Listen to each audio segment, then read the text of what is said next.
اسلامی سال کا آخری مہینہ اپنے اختتام پر ہے۔ تاجر لوگ اپنے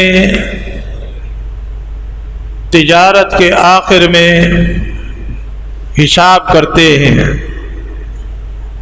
اللہ تعالیٰ کے جو مومن بندے ہیں وہ اپنے آخرت کی فکر کا حساب کرتے ہیں۔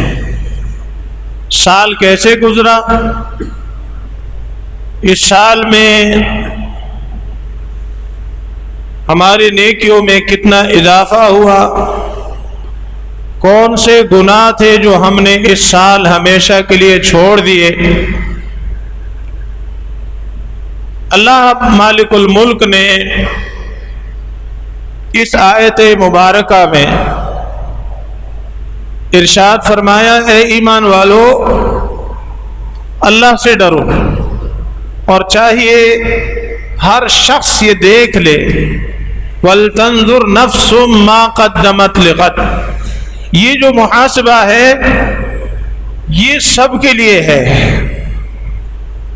کوئی انسان اس سے مستثنی نہیں ہے۔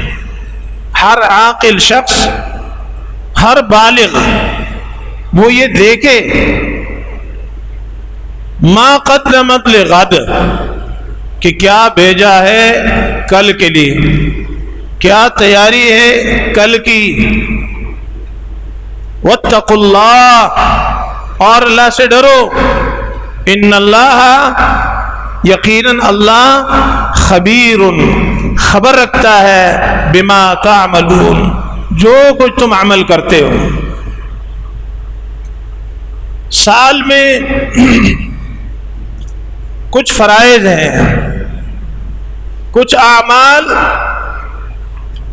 دن اور رات میں ہیں، کچھ اعمال ماہانہ ہیں، کچھ سالانہ ہیں، کچھ زندگی میں ایک مرتبہ ہے۔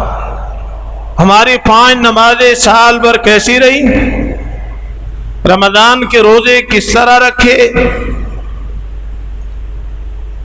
کیا اس سال ہم نے فریضہ حج جو ہمارے اوپر اللہ نے رکھا ہے صاحب استطاعت لوگوں پر، کیا اس سال بھی میں نے حج ادا کر لیا ہے، یا یہ سال بھی اس فریضے کے باوجود ایسے ہی گزار دیا ہے اور حج نہ کیا۔ دنیا میں سفر کی تیاریاں ہوتی ہیں، کہیں جانا ہو اس کے لیے پوری پلاننگ ہوتی ہے۔ ہمارے کھاتے پیتے لوگ جن کو مال و زر کی کوئی کمی نہیں ہوتی، وہ گرمیاں آتے ہی سرد علاقوں کا رخ کرتے ہیں۔ کوئی کالام چلا جاتا ہے، کوئی ایبٹ آباد چلا جاتا ہے، اور کوئی اس سے بھی زیادہ سہولت والی جگہ جا کر تلاش کرتا ہے، اپنا مال لے کر بیٹھ کر اپنے بچوں کے ساتھ عیش کرتا ہے۔ بہت اچھا ہے، گرمی سے بچنا چاہیے، گرمی کا موسم ہے، گرمی سے بچنے کے لیے ہر عقل مند آدمی انتظام کرتا ہے۔ جانور بھی گرمی سے بھاگتے ہیں، سائے کے متلاشی رہتے ہیں۔ ہر بندہ اپنی استطاعت کے مطابق گرمی سے اپنے آپ کو بچاتا ہے، لیکن مومن مسلم وہ اپنے سامنے اس بات کو ضرور رکھتا ہے کہ یہ دنیا کی سردی گرمی، یہ موسموں کا بدلنا یہ عارضی ہے، اور جس طرف ہم جا رہے ہیں، قبر کے پیٹ میں اترنا، قبر کی شدت، قبر کی حدت، قبر کا گرم وقت، قبر کا عذاب، قبر کا جھکڑ دینا، پسلیوں کا ایک دوسرے میں داخل ہو جانا، قبر کے بچھو، قبر کے سانپ، اور یہ جو برزخی عذاب ہے جسے عذاب قبر سے تعبیر کیا جاتا ہے، مومن اس پہ نظر رکھتا ہے۔ صحابہ رضوان اللہ علیہم اجمعین دنیا کی سختیاں دیکھتے تو آخرت کی سختیوں کو یاد کرتے، آگ نظر آتی تو جہنم کی آگ کی پناہ مانگتے، جہنم کی آگ کو یاد کرتے، نعمتیں نظر آتی تو جنت کی نعمتیں یاد کرتے، اور اس یاد میں، اس فکر میں اپنی آخرت والی لائن کو سیدھا رکھنے کی کوشش کرتے رہتے۔ بندہ جب سختیوں میں قبر حشر کی سختیاں یاد کر لیتا ہے، جہنم کی سختی یاد کر لیتا ہے، تو دنیا کی سختی اسے کم محسوس ہوتی، دنیا کی سختی ہلکی ہو جاتی۔ اور جب بندہ نعمتوں میں پلا ہو، نعمتیں اس پر نازل ہو رہی ہوں، پھر آخرت کی نعمتوں کو یاد کر کے اس کا فائدہ یہ ہے کہ بندہ پھر دنیا کا اسیر نہیں بنتا، وہ ان دونوں صورتوں میں اپنی آخرت کی تیاری میں رہتا ہے۔ تو ایک دن آنے والا ہے جو شدید گرم دن ہے، میں اس کے حوالے سے بھی میں اس کی تیاری کیسی کرنی ہے، اس کے لیے کچھ اوصاف ہیں، کچھ اسباب ہیں جس کو اختیار کرنا ہے۔ انشاءاللہ اگر اللہ تعالیٰ نے میری مدد کی اور وقت میں اللہ نے برکت ڈال دی تو میں اس حوالے سے عرض کروں گا۔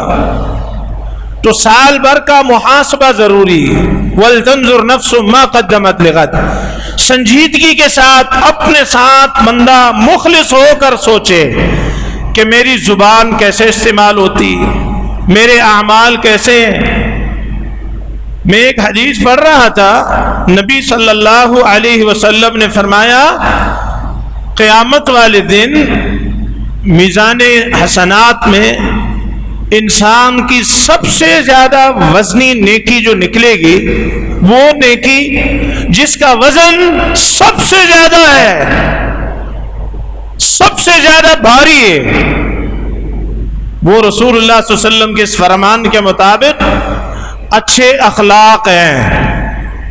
جب یہ حدیث سامنے آئی، کئی بار جو ہے حدیث پڑھی، اساتذہ سے، علماء سے یہ حدیث سنی، واعظین نے وعظ میں یہ حدیث شریف بتائی، لیکن قرآن حدیث کا مطالعہ کر کے بندہ غور و فکر کرتا رہے تو اللہ تبارک و تعالیٰ اس کو نئی سے نئی چیز سجاتا رہتا ہے اور یوں ایمان بڑھتا رہتا ہے۔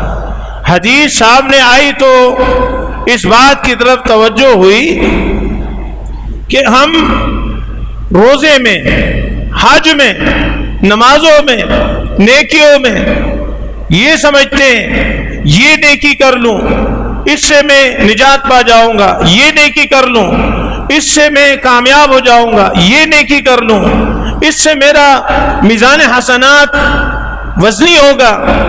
لیکن جس چیز کا وزن بذات خود سب سے زیادہ ہے، اس پرچے میں شاید کہ ہم 33% نمبر بھی لینے میں کامیاب نہیں ہوتے۔ نہ ہمارے گھر والے ہماری زبان کے شر سے محفوظ ہیں، نہ ہمارے پڑوسی ہماری زبان کی سختی سے بچے ہوئے ہیں۔ گالیاں ہم دیتے، بد دعائیں ہم دیتے، جھوٹ ہم بولتے، بہتان ہم لگاتے، غیبتیں ہم کرتے، اور ایک متکبرانہ انداز میں زندگی بسر کرتے ہیں۔ بھلے 5 نمازیں بھی پڑھتے ہیں، اشراق بھی پڑھتے ہیں، تہجد بھی پڑھتے ہیں، لیکن یہ جو برائیاں ہیں، بد اخلاقی، یہ ہمارے اندر یہ چیز بہت عام ہے۔ اس کی وجہ سے گھروں میں چین نہیں ہے، سکون نہیں ہے۔ عزیز بھائیوں، ہمیں ضرور اس بات کی فکر کرنی چاہیے، اپنے ساتھ مخلص ہو کر آخرت کی تیاری کرنی چاہیے۔ میری زندگی میں ایک گناہ ایسا ہے کہ جو میں تقریباً 40 سال سے کر رہا ہوں، آج اس کے بعد بھی 1 سال ختم ہو گیا ہے، نیا سال داخل ہو رہا ہے، لیکن 40 سال تک میں نے وہ گناہ نہیں چھوڑا۔ آپ اپنی زندگی کے ان گناہوں کو خود اپنے گریبان میں جھانک کر دیکھیں، وہ کون سا عیب ہے۔ مجھے پتا ہے کہ یہ عیب ہے میرے اندر، السعید لمن وعظ بغیرہ، خوش بخت انسان وہ ہے، سعادت مند انسان وہ ہے، کامیاب انسان وہ ہے جو خود سے نصیحت حاصل کرے، خود سے نصیحت حاصل کرے، خود اپنے بارے میں فیصلہ کرے کہ ہاں میں غلط ہوں، ہاں عیب میرا ہے، ہاں قصور میرا ہے۔ شاعر کہتا ہے نا کہ میں کس کے ہاتھ پہ اپنا لہو تلاش کروں، اپنے ہی ہاتھ پہ تلاش کر لے۔ بما کسبت ایدی الناس، تیرے ہاتھوں کی کمائی ہے، یہ جو تو نے آگ لگائی ہے، یہ جو آگ بڑکائی ہے، یہ تیری زبان کی لگائی بجائی ہے، یہ خود تیرے اعمال ہیں، کوئی تیرے ساتھ کچھ نہیں کر سکتا، تو خود اپنے ساتھ ظلم کرتا ہے۔ وَمَن يَتَعَدَّ حُدُودَهُ فَقَدْ ظَلَمَ نَفْسَهُ، جو اللہ کے حدوں کو کراس کر جاتا ہے وہ اپنے جان پر خود ظلم کرتا ہے۔ تو میرے عزیز بھائیوں، اپنے ساتھ مخلص ہو جائے۔ آج کے اس خطبہ جمعہ میں ایک اور اہم ترین بات یہ ہے کہ سال تو جا رہا ہے اور نیا سال آ رہا ہے۔ سال کا یہ آخری مہینہ اسلام میں اس کی کیا حیثیت ہے؟ اس کی ایک بڑی حیثیت یہ ہے کہ یہ حرمت والا مہینہ ہے۔ اس سے جو پچھلا مہینہ گزرا ذوالقعدہ، وہ حرمت والا مہینہ ہے۔ آنے والا محرم الحرام، یہ حرمت والا مہینہ ہے۔ بخاری مسلم کی حدیث ہے، ثلاث متوالیات، یہ تین ایسے ہیں، ثلاث متوالیات، یہ تین مہینے جو پے بپے ایک دوسرے کے پیچھے آتے ہیں، ذوالقعدہ، ذوالحجہ والمحرم، یہ حرمت والے مہینے ہیں۔ اس کی حرمت اللہ نے مقرر کی ہے، اور ان تینوں سے ہٹ کر باقی مہینوں میں ایک مہینہ جو ذرا ہٹ کے ہے وہ رجب کا مہینہ حرمت والا مہینہ ہے۔ اللہ مالک الملک نے اس مہینے کو بھی جو ختم ہو رہا ہے یہ حرمت والا ہے۔ اس مہینے میں آپ نے قربانیاں کی، یہ قربانیوں کا اور عید کا جو ہے مہینہ ہے، پورا مہینہ عید کا نہیں ہے لیکن اس میں عید آتی ہے۔ اسی طرح یہ حج کے مہینے ہیں، ذوالقعدہ میں لوگ سفر کر کے بیت اللہ کا حج کرتے ہیں، یہ حج کے مہینے کہلاتے ہیں۔ اس کو اللہ نے حرمت والا قرار دیا ہے۔ اللہ تبارک و تعالی نے ابراہیم علیہ السلام کو جب حکم فرمایا وَأَذِّن فِي النَّاسِ بِالْحَجِّ، لوگوں میں حج کا اعلان کر دے، تو اللہ تبارک و تعالی نے اس ابراہیم علیہ السلام کی دعوت کو، جن کے پاس میڈیا نہیں تھا، جن کے پاس بہت بڑی جماعت نہیں تھی، جن کے بہت زیادہ ہرکارے نہیں تھے، اللہ کے اذن سے انہوں نے حج کا حکم سنایا، اور اللہ نے اس حکم حج کو پوری دنیا تک پہنچایا، اور کشا کشا دور دراز سے لمبے لمبے سفر کر کے اونٹوں پر، اور اسی طرح بحری جہازوں میں، اور اس وقت ہوائی جہازوں میں، اور پیدل اور گاڑیوں میں، اور جیسے تیسے کر کے اللہ کے بندے دو سفید رنگ کے کفن نما یونیفارم پہن کر وہ بیت اللہ کا حج کرتے ہیں، اور اسلام کی مائیں، اسلام کی بیٹیاں، اسلام کی یہ جو حرمتیں ہیں، یہ اپنے محرموں کے ساتھ اسلامی لباس میں باپردہ ہو کر اور اپنا مخصوص احرام لے کر یہ بیت اللہ میں حاضر ہوتے ہیں۔ پوری دنیا ایک نقطہ توحید پہ جمع ہوتی ہے اور یہ کہتے ہیں لبیک اللہم لبیک لا شریک لک، اللہ ہم حاضر ہیں، تیرے ہر حکم کے لیے حاضر ہے، تابعدار ہے، فرما بردار ہے، اللہ تیرے مسلم بندے ہیں، اللہ تو حاکم ہے، اللہ تو ہمارا مالک ہے، ہم سب تیرے غلام ہیں۔ غلام اپنے مالک سے وجہ نہیں پوچھتے، حکم کی تعمیل کرتے ہیں، سمعنا واطعنا، اللہ تیرے حکم سنتے ہی ہماری اطاعت ہوگی، لبیک اللہ ہم حاضر ہیں، ہیں لا شریک لک لبیک، اللہ اس پوری دنیا میں، پوری کائنات میں، زمین و آسمان میں کوئی تیرا شریک نہیں، نہ کوئی نیک، نہ کوئی حجر نہ شجر، نہ کوئی بت نہ قبر،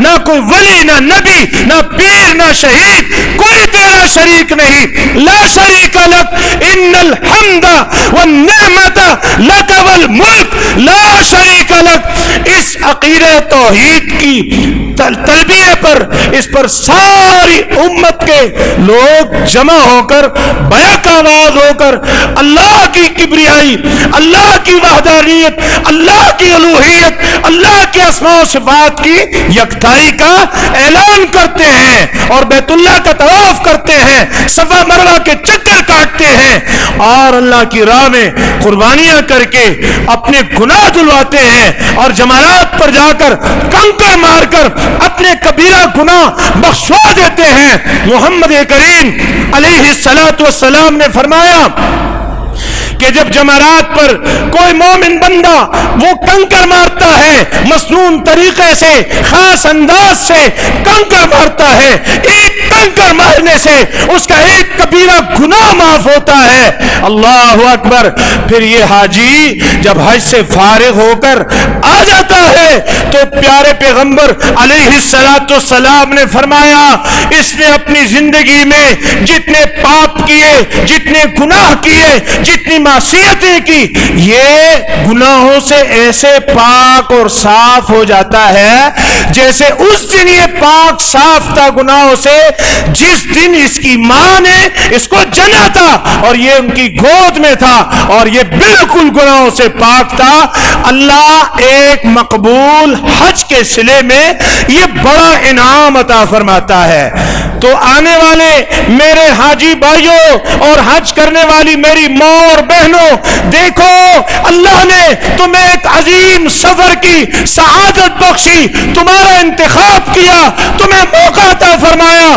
ہو سکتا ہے اس کے بعد تمہیں حج عمرے کی توفیق ملے یا نہ ملے، ہو سکتا ہے تو گناہوں کی صفائی کے بعد اپنے دل کو اپنے گناہوں سے اب مزید داغدار نہیں کرنا، پاک صاف رکھنا، اپنے نگاہوں کو، اپنے اخلاق کو، اپنے دل دماغ کو، ہاتھ پاؤں کو، اپنے جسم کو اللہ مالک الملک کی اطاعت میں رکھنا، نیکیاں کر کے، عبادتیں کر کے، صلہ رحمی کر کے، مسلمانوں سے محبت کرتے ہوئے اپنی باقی زندگی گزارنا تاکہ مرتے ہی اللہ کی جنت میں داخل ہو سکو۔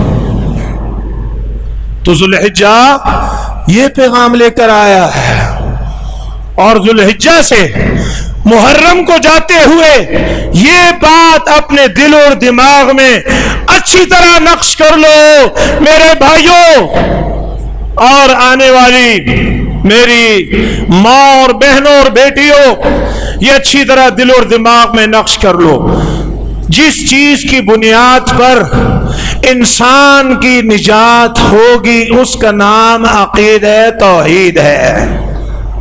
عقیدہ توحید، اس میں کمپرومائز نہیں کرنا، اس میں مداہنت اختیار نہیں کرنا، اس میں کسی قسم کی لچک نہیں رکھنا۔ ہاں، عقیدہ توحید پر جان جائے یا جہان جائے اس پر قائم رہنا، اس پر قائم رہنا، کیونکہ یہ سب سے مضبوط بنیادی کڑا ہے جس کے ساتھ ہم نے چمٹے رہنا ہے حتیٰ کہ ہم اللہ سے جا ملیں، اس پر نجات ہوگی۔ جو مرا اور اس نے اللہ کے ساتھ شرک نہیں کیا وہ جنت میں داخل ہوگا، جو مرا اور اس نے اللہ کے ساتھ شرک کیا وہ جنت میں داخل نہیں ہوگا۔ یہ میرا نہیں، قرآن کا فیصلہ ہے، محمد کریم علیہ السلام کا فیصلہ ہے۔ اس کا ذوالحجہ سے کیا تعلق ہے؟ بہت بڑا گہرا تعلق ہے۔ جس عظیم ہستی کے ہم نے قربانیاں، جن عظیم ہستی کی یاد تازہ کی، سیرت ابراہیم کا تقاضا یہ ہے کہ بندہ عقیدہ توحید پہ غیرت کرے، سامنے باپ ہو، ماں ہو، بھائی ہو، بہنیں ہو، برادری ہو، رشتہ دار ہو، قوم ہو، قبیلہ ہو، ملک ہو، حکومت ہو، کوئی بھی ہو، پوری دنیا ایک طرف آ جائے، عقیدہ توحید میں کوئی کمپرومائز نہیں۔ یہ ابراہیم علیہ السلام کی زندگی نے ہمیں یہی دیا ہے۔ آگ میں جانا برداشت کر لیا ہے لیکن عقیدہ توحید میں کوئی کمپرومائز نہیں کیا۔ میرا عزیز بھائیو، عقیدہ توحید کو سلامت رکھنا، ہم نے جس طرح اللہ اکبر پڑھ کر، بسم اللہ واللہ اکبر پڑھ کر جس طرح جانور ذبح کیے ہیں، آپ اس کے بعد محرم کے مہینے میں اپنے ڈیپ فریزروں سے گوشت نکال کر غیر اللہ کے نام کی نظر نہیں دینا۔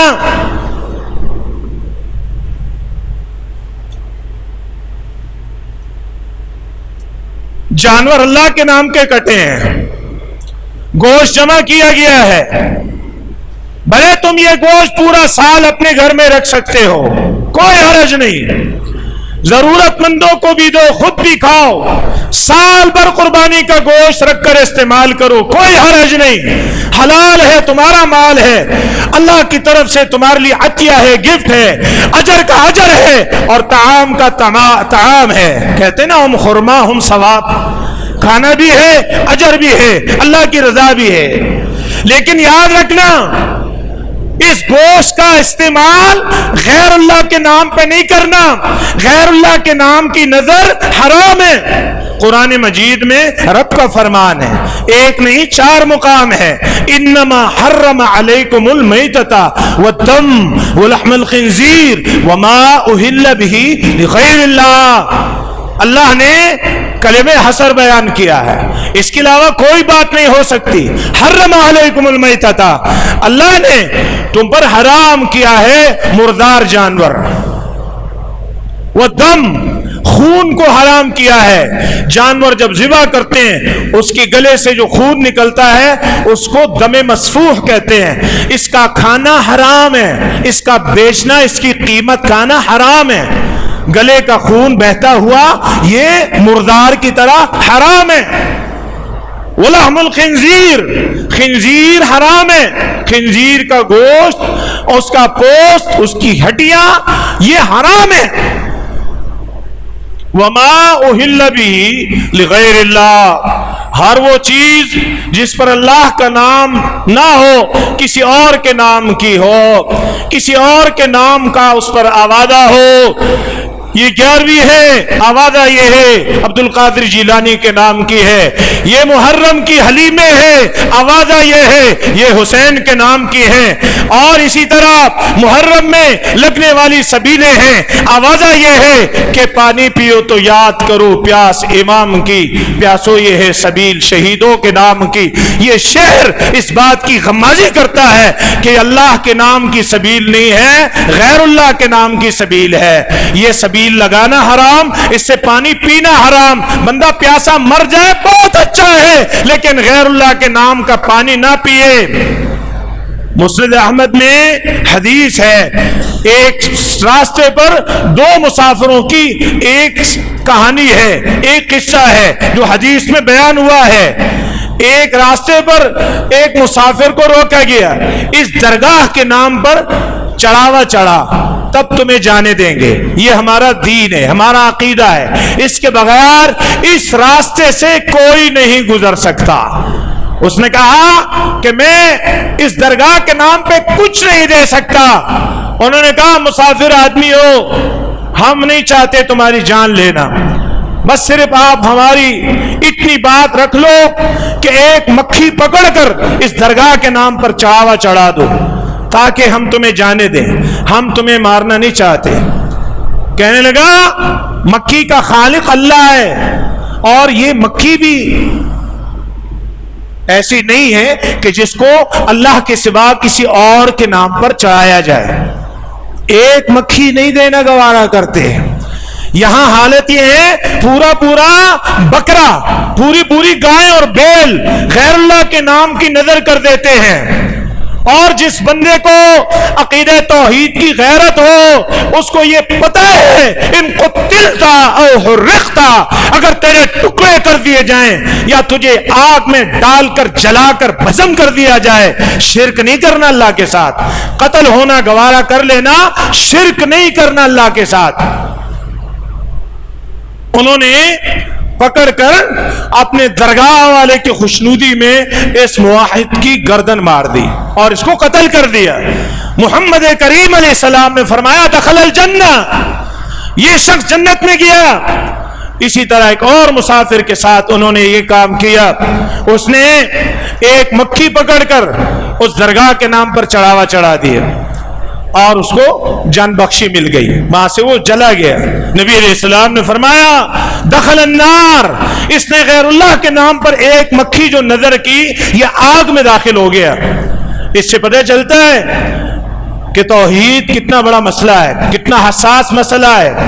اسی طرح مشرکین مکہ بیت اللہ میں تلبیہ پڑھتے تھے، مشرکین کا تلبیہ اور موحدین کا تلبیہ دونوں الگ الگ ہیں۔ مشرکین کا تلبیہ کیا ہے؟ موحدین کا تو آپ نے سن لیا نا، مشرکین کا تلبیہ یہ ہے لبیک اللہم لبیک، اللہ ہم حاضر ہیں، لبیک ہم حاضر ہیں، اللہم اے اللہ، لبیک ہم حاضر ہیں تیرے لیے، لا شریک لک، تیرا کوئی شریک نہیں، اللہ شریک لک تملکہ وما ملک، مگر اللہ تیرے وہ شریک ہیں جن کا اپنا کوئی اختیار نہیں، تو نے ان کو اختیار دے رکھا ہے۔ ہمارے جاہل بھی کہتے ہیں کہ یہ اولیاء کا جو علم غیب ہے یہ عطائی ہے، یہ عطائی ہے، سمجھ آئی بات کی؟ تو یہ مشرکین والا عقیدہ نہیں اپنانا کہ کہہ بھی رہے کہ اللہ تیرا شریک نہیں، اور یہ بھی کہہ رہے اللہ باقی تو شریک نہیں، لیکن جن کو تو نے خود جو ہے اختیار سونپ رکھا یہ تیرے شریک ہیں۔ اسی بنیاد پر جنگ بدر ہوئی۔ ہاذان خصمان اختصموا فی ربہم، یہ آیت سورۃ الحج میں ہے۔ یہ وجہ تھی، یہ سبب تھا کہ بدر کے میدان میں موحد اور مشرک آپس میں لڑے، خون خون سے ٹکرایا، تلوار تلوار سے ٹکرائی، رشتہ رشتے سے ٹکرایا، کچھ کی گردنیں اتر گئیں، کچھ جو ہے شہید ہوئے، اور کچھ جہنم میں گئے اور کچھ جنتوں کے اندر گئے، کچھ قیدی بن کر مسلمانوں کے قید میں آئے۔ اللہ اکبر، یہ جنگ بدر کی بنیاد توحید ہے۔ عزیز بھائیو، محرم کی حرمت کو پامال نہیں کرنا، محرم کی حرمت کو پامال نہیں کرنا۔ محرم کی حرمت کیسے پامال ہوتی ہے؟ ایک دوسرے پر کفر کے فتوے لگانے سے، ایک دوسرے سے نفرتیں کرنے سے، ایک دوسرے پر بم پھاڑنے سے، ایک دوسرے کے اوپر تان اور تشنیع کے نشتر برسانے سے، ایک دوسرے کو دشمن قرار دینے سے، یہ محرم کی حرمت کو پامال کرنا ہے۔ آپ نے یہ کام نہیں کرنا۔ جس بندے میں آپ کو کوئی کمی نظر آئے، پیار کی زبان سے، محبت کی زبان سے، شہد کی مانند میٹھی زبان سے، شہد سے زیادہ میٹھی قرآن کی آیات سنا کر اس کو نصیحت کرنی ہے، فتویٰ بازی نہیں کرنی، نفرت نہیں پھیلانی، تکفیری نہیں داعی بننا ہے، تکفیری نہیں داعی بننا ہے، مصلح بننا ہے، مفسد نہیں بننا، آپس میں نہیں لڑنا۔ اللہ تعالیٰ سورۃ التوبہ میں فرماتا ہے کہ ان حرمت والے مہینوں میں آپس میں نہیں لڑنا۔ ہاں لڑنا ہے تو پھر ایک صورت لڑائی کی یہ ہے کہ ایک طرف مسلمان ہو اور دوسری طرف ہندو بے ایمان ہو، ایک طرف مسلمان ہو دوسری طرف صلیبی ہو، ایک طرف مسلمان ہو دوسری طرف یہودی ہو۔ مسلمان پھر بھی حرمت والے مہینوں میں پہل نہیں کرتے، لیکن اگر وہ حرمت والے مہینوں کا چاک کرتے ہوئے وہ مسلمانوں سے لڑتے ہیں، بارڈر روندتے ہیں، بارڈر عبور کرتے ہیں، ان کے طیارے آتے ہیں، ان کے جاسوس آتے ہیں، وہ اپنی افواج لے کر آتے ہیں، تو قاتل المشرکین کافۃ کما یقاتلونکم کافہ، اللہ فرماتا ہے پھر ہر حال میں مشرکوں سے لڑو جیسے وہ ہر حال میں تم سے لڑتے ہیں۔ یہ عقیدہ، اور پھر جیسے میں نے شروع میں عرض کیا ابھی گرمی کا شدید موسم ہے، گرمی بڑھ رہی ہے، گرمی کو ٹھنڈا کرنے کے لیے دعا کا اہتمام کرنا چاہیے، اللہ تعالیٰ سے رحمت والی بارشیں مانگنے کے لیے دعا کا اہتمام کرنا چاہیے، استسقاء کی نماز پڑھنی چاہیے۔ میں اللہ سے دعا کرتا ہوں اللہ ہم پر رحمت والی بارش برسا دے، اللہ ہم تجھ سے تیرے بندے، اللہ ہم بڑے کمزور ہیں، اللہ نہ ہم دنیا کی گرمی برداشت کر سکتے ہیں، نہ قبر کی گرمی برداشت کر سکتے ہیں، نہ حشر کی گرمی برداشت کر سکتے ہیں، اللہ ہم کمزور ہیں، تو طاقتور ہے، ہم بیکاری ہیں، تو غنی بادشاہ ہے، شہنشاہ ہے۔ اللہ تیرے بندے تیرے توحید کا واسطہ دے کر تجھ سے دعا کرتے ہیں، اللہ رحمت والی بادل لے کر آ، اللہ رحمت والی بارش برسا، اللہم اسق عبادک و بہائمک وانشر رحمتک واحی بلدک المیت۔ گرمی ہو تو سائے میں بیٹھنا چاہیے، دھوپ سے بچنا چاہیے، جہاں دھوپ اور سایہ ہو اس کے بیچ میں بیٹھنا شیطان کی جگہ ہے۔ بندہ ایک طرف آدھا اس کا باڈی جو ہے دھوپ میں ہو اور آدھے باڈی سائے میں ہو، اس بیٹھنے کو نبی صلی اللہ علیہ وسلم نے شیطان کی بیٹھک قرار دیا، ایسی جگہ نہیں بیٹھنا۔ اور اس گرمی میں آخرت کی گرمی سے بچنے والے اعمال کرنے ہیں، بہت اختصار کے ساتھ چند منٹوں میں عرض کر دیتا ہوں۔ سبعۃ یظلھم اللہ فی ظلہ یوم لا ظل الا ظلہ، فرمایا 7 قسم کے خوش بخت انسان وہ ہیں جن کو اللہ تعالی قیامت والے دن اس وقت سایہ مہیا کرے گا جب عرش کے سائے کے علاوہ کوئی سایہ نہیں ہوگا۔ امام عادل، ایک وہ حکمران جو عدل کرتا ہے۔ اگر مسلمان حکمران ہے، عادل ہے، یہ کافر کی صفت نہیں ہے، یہودی عیسائی کی صفت نہیں ہے، ہندو مودی کی صفت نہیں ہے، یہ مومن مسلم حکمران کی صفت ہے جو یہ کلمہ پڑھتا ہے اشہد اللہ الہ الا اللہ وان محمدن عبدہ ورسولہ، اس کلمے کو پڑھنے والا، بیت اللہ کو کعبہ ماننے والا، مسلمانوں کا ذبیحہ کھانے والا مسلمان حاکم فاسق ہے، فاجر ہے، گناہگار ہے، اللہ اس کو معاف کرے، لیکن اگر عدل کے ساتھ حکومت کرتا ہے تو یہ عدل کے ساتھ حکومت کرنا اس کو قیامت والے دن عرش کے سائے تلے لا کر کھڑا کرے گا۔ یوم القیامہ، قیامت والے دن، وہ جو سخت دن ہوگا، اس میں جو خوش نصیب، خوشبخت، سعادت مند روحیں، انسان، اللہ کے بندے سائے والی جگہ میں کھڑے ہوں گے، ان میں دنیا بھر میں اپنے اپنے زمانے میں ابو بکر و عمر، عثمان و علی، معاویہ، صحابہ، تابعین، تبع تابعین، عمر بن عبدالعزیز جیسے بڑے بڑے حکمران اور ان کے بعد آنے والے ہر اس دور کا حکمران ہو، فی زمانہ تا یوم القیامہ، جس جگہ جس حاکم نے عدل کیا ہوگا اللہ ان سب کو سائے تلے جگہ دے گا۔ وہ باپ جو اپنی اولاد میں عدل کرتا ہے یہ سائے پائے گا، وہ شوہر جو اپنی بیویوں سے عدل کرتا ہے یہ اس سائے تلے جگہ پائے گا۔ الا کلکم راع وکلکم مسئول عن رعیتہ، ہر بندہ اپنے گھر کا نگران ہے، جو عدل کے ساتھ چلتا ہے۔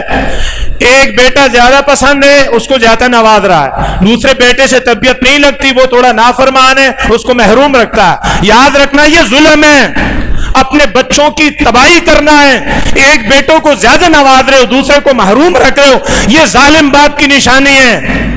یہ عذاب سے کیسے بچے گا؟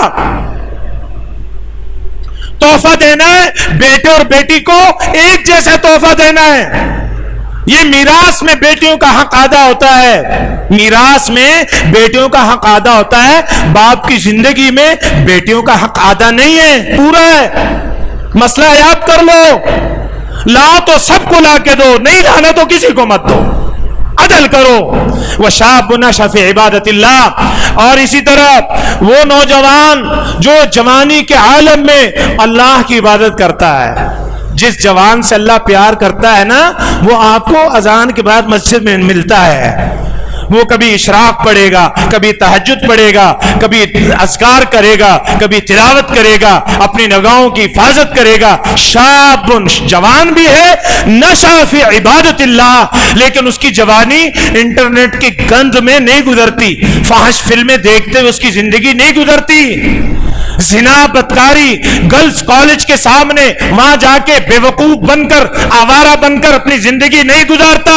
عورتوں کے پیچھے گورا بازار میں، صدر کے بازار میں، لبرٹی میں، طارق روڈ میں، بڑے بڑے وہ بازار، وہ مینا بازار جہاں عورتوں کی کثرت ہوتی ہے، ایسا نوجوان ان کے بیچ میں آپ کو کبھی نظر نہیں آئے گا. وہ اپنی آنکھوں کو، اپنی شرمگاہ کو، اپنی زبان کو محفوظ رکھے گا.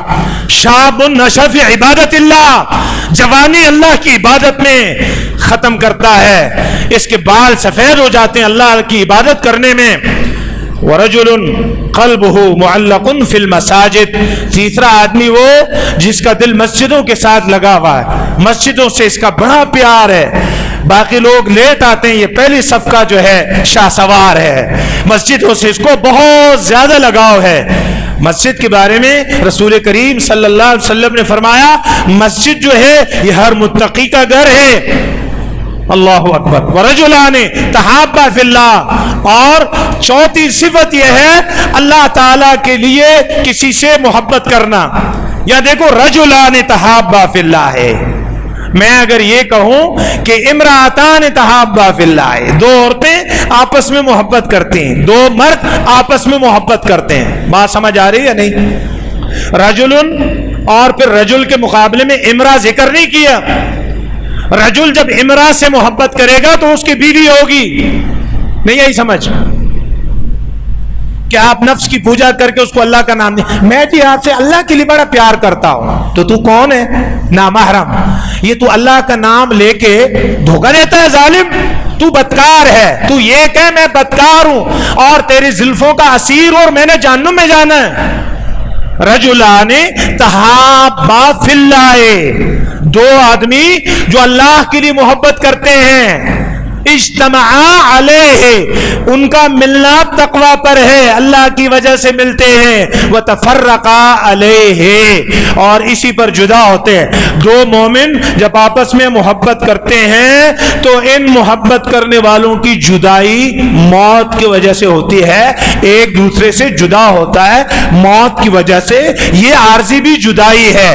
پھر جب دوسرا بھی مرے گا تو قیامت کا جب دن ہوگا، قرآن میں بتاتا ہے الاخلاء یومئذ بعضهم لبعض عدو الا المتقین، قیامت والے دن بہت جگری دوست آپس میں دشمن بن جائیں گے، الا المتقین، مگر جو متقی ہوتے ہیں اللہ کے لیے محبتیں کرنے والے، وہ پھر دنیا میں جس طرح اکٹھے دوست تھے آخرت میں بھی وہ دوست ہی رہیں گے، وہ جدا نہیں ہوں گے. یہ اللہ کے لیے محبت آج ان کا ہے، ناپید ہے، ختم ہے، برائے نام ہے، صرف نام ہی نام ہے. اللہ کے لیے محبتیں جو ہوتی ہیں وہ بندے کو دین پر کھڑا کرتی ہیں. ایک کمزور پڑ جاتا ہے دوسرا نصیحت کرتا ہے، ایک ضرورت مند ہو جاتا ہے دوسرا مدد کرتا ہے. اور فرمایا وَرَجُلٌ دَعَتْهُ امْرَأَةٌ، ایک آدمی جس کو کسی ایسی عورت نے دعوت گناہ دی، عام عورت نہیں ہے، عام بازاری عورت نہیں ہے، آوارہ عورت نہیں ہے، ذات و منصب و جمال، فرمایا منصب والی ہے، مالدار عورت ہے، حسب نسب والی ہے، جمال والی ہے. اور یہ فتنہ بڑا شدید ہے، عورت مالدار ہو تو مال کی لالچ ہوتی ہے، اور خوبصورت ہو تو پھر دل اس کا اسیر ہوتا ہے. ایسے صورت میں جب ایسی جگہ سے دعوت گناہ آئے تو یہ کہتا ہے فقال انی اخاف اللہ، نہیں میں اللہ سے ڈرتا ہوں، بدکاری حرام ہے، اور ایسی بدکار عورتوں سے یہ بچ جاتا ہے. وَرَجُلٌ تَصَدَّقَ بِصَدَقَةٍ فَأَخْفَاهَا حَتَّى لَا تَعْلَمَ شِمَالُهُ مَا تُنْفِقُ يَمِينُهُ، اور وہ آدمی جو اللہ کے نام پر صدقہ دے، فَأَخْفَاهَا، ایسا چھپا کر صدقہ دے کہ اس کے لیفٹ ہینڈ کو پتہ نہیں چلتا کہ رائٹ ہینڈ سے اس نے کیا دیا ہے، کتنا دیا ہے. جب اس کے اپنے جسم کے ٹکڑے دوسرے ہاتھ کو نہیں پتہ چلتا تو یہ ویڈیو کہیں نہیں آتی، اس کی تصویر کہیں نہیں آتی، پڑوسی کو کیسے پتہ چلے گا، دوسری کو کیسا پتہ چلے گا، ریا کیسے ہوگا؟ انتہائی اخلاص کے ساتھ اللہ کے نام پہ دے دیتا ہے۔ وَرَجُلٌ ذَكَرَ اللَّهَ خَالِيًا، اور وہ آدمی تنہائی میں بیٹھا ہوا ہے اور اس کو اللہ یاد آ گیا ہے، فَفَاضَتْ عَيْنَاهُ، اس کی آنکھیں بہہ پڑی، وہ رویا، آنکھوں سے آنسو نکل آئے۔ فرمایا اس آنسو کی وجہ سے یہ بندہ اس شدید گرم دن میں سائے کے نیچے کھڑا ہوگا۔ اللہ اکبر۔ تو عزیز بھائیو، ہمارا دین ہمیں دنیا بھی دیتا ہے، آخرت بھی دیتا ہے۔ ربنا آتنا فی الدنیا حسنہ وفی الآخرت حسنہ وقنا عذاب النار۔ وصلی اللہ تعالی علی خیر خلقہ محمد وعلی آلہ وصحبہ اجمعین برحمتک یا ارحم الراحمین۔